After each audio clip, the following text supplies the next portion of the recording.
Doma Sports Talk, worldwide, with some news from the world of boxing. So y'all don't know what time it is. You ain't in a rush to get concussed.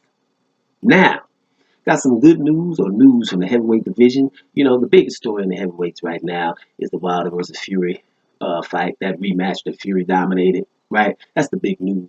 And Wilder talking about the suit was too heavy before the fight, so he didn't have no legs, and everybody on him about it, for saying it like they didn't hear the whole stuff, the whole interview, whatever, right? But we'll probably get around to that in a minute. Bottom line is we got some good news. The trilogy fight, the third fight, is on. We don't know when and whatever. It might be a little bit later than we expected in July, which is good for everybody. You know what I'm saying? Everybody get healed, all them injuries and stuff, and handle your business, get your game plan together. Because Bob Arum, the promoter, one of the promoters for Tyson Fury, said we're holding on our word. Our word is the third. You understand? We said we're going to have a third fight regardless. The loser has to take 40%. But that's in the contract. That's the same guy who got us off the couch and gave us 50-50.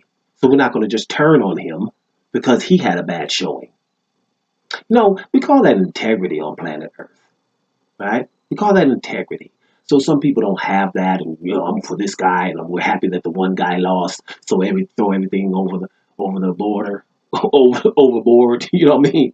That's what we do. No, but Bob Arum says no, we don't. So all of the talk about unification right now with Joshua, right? There wasn't the talk before. That just is dead. That's what he said. He said Hearn and them could talk all they want, but this is what's going to happen. Our word is our bond, and we're going into the third fight. We're gonna beat him up again. Then after that, whatever with him, then we can get around it all stuff. So that's what it's supposed to be, because that is integrity. That's what's in the contract, and that's what it should be. And as far as Deontay Wilder goes, you guys know how I feel. It's nothing but opportunity there for him, right? Because now Tyson Fury is all that. No one can take all that back. No one can take nothing back from Deontay Wilder. He's nothing, right? Remember, he's nothing. And that brings me to my other point. And still, no positive articles or videos about Deontay Wilder. Nothing uplifting for the heavyweight champion that's giving you all those knockouts. Highlight reel knockouts of people bigger than him, weighing more than him.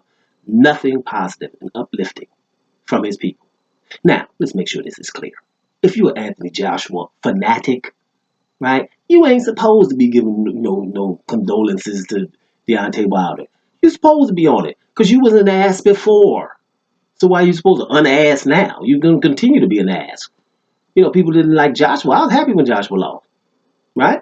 Because I would be happy if Joshua lost, or Canelo would lose, or Golovkin, so they can get the hell out of the way, because they're being unfair, in the name of fairness and sportsmanship and undisputed. Those things that's what I'm about. Fairness, justice, undisputed when I'm talking boxing. That's why I'm talking boxing more than I thought I was going to do, because there's so much injustice. So that's why those three kind of get it from me right now. And you know what's funny? All three of them are cool, are awesome boxers. Would like to like them, but they're getting away with things, and their fans know it but don't care. Remind me of the Republican senators that don't care that the president is doing all kind of crime. It's the same kind of thing. We're just going to look away in the name of something, right? And the name could change, whatever the name is.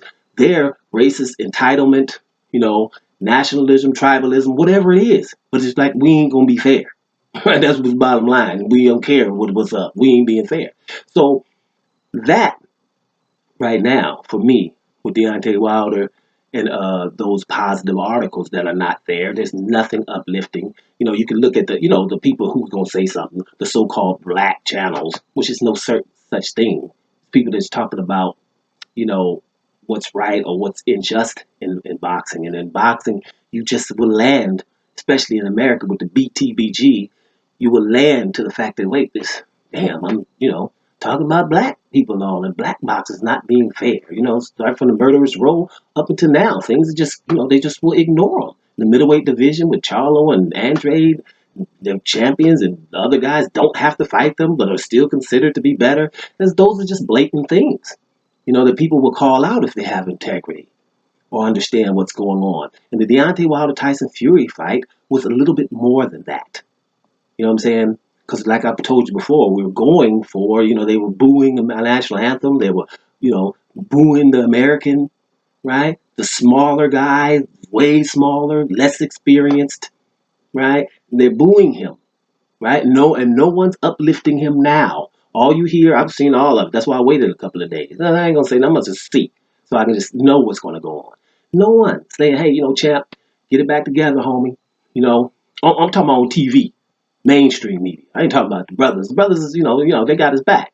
But we got his back. I speak for we got his back. You know what I'm saying? But no mainstream articles like, hey, brother, you're gonna get it together. We love those we behind you. We love those knockouts that you're doing. You've never been tired before. It must have been something wrong because we've never seen you exhausted before, right? Now, if he says something in an article, here's the thing about the suit that was too heavy, 45 pounds or whatever, too heavy, right? He's had stuff on, you training with weights on and stuff like that. Yeah, but you asked him and he just said it.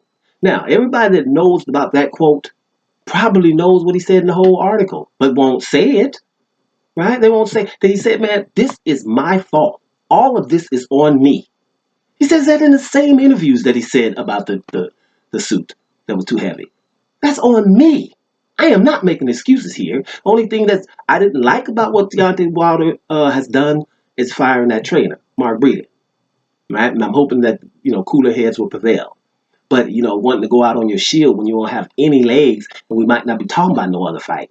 We might be sending you, cards to the hospital, right? Now we're talking about a third fight, and the reason why we are is because of Mark Breedlin. You know what I mean? It has a lot to do with that. So that I don't agree with that, but you're not going to agree with the person that you consider to be great every time, or the person that you like every time, but have enough integrity to say that. Because you roll with somebody, they might listen to you. You know what I'm saying? We might be able to get Mark Breeden his job back. You know what I'm saying? Because, hey, man, at least, let him be in the camp. He's never failed you before. That was a situation he's never seen, right? So, but no, back to you, everybody. Nothing at all positive about Deontay Wilder have I seen in the media or any other debate shows or anything. Nothing, right? And here's the point. Just to give you a contrast. Someone is allowed to say, I was dope on clenbuterol because of the tainted meat in Mexico, right? I was, tainted meat in Mexico. And everybody knows that's an athlete, that the meat in Mexico is tainted. Now, one of the richest Mexicans we know, Canelo Alvarez, was able to say that. And that was not considered one of the worst excuses ever, right? Matter of fact, soon as he take 6 months, he he was allowed to miss one fight, and after that, right back there, right back in top number one pound for pound, and you don't even mention it. Ring Magazine, the boxing Bible, was able to talk to Oscar De La Hoya per email and call Al Heyman a nigger several times and a black Hitler, and we want him up out of here, right? None of those debate shows that are talking about Deontay Wilder's suit even asked Oscar De La Hoya. They never had to make a statement about it, let alone excuse themselves for it. Neither Ring Magazine or Oscar De La Hoya. So we're the same people. We're supposed to sit there and act like this is normal. This is a boxing match, right? I would like to see something positive about Deontay Wilder said. And at that point, then I'll be okay with it. But right now, what we're seeing is what we always see. BTBG. Thank you very much. Doma Sports Talk Worldwide. And I'm up out of here, y'all.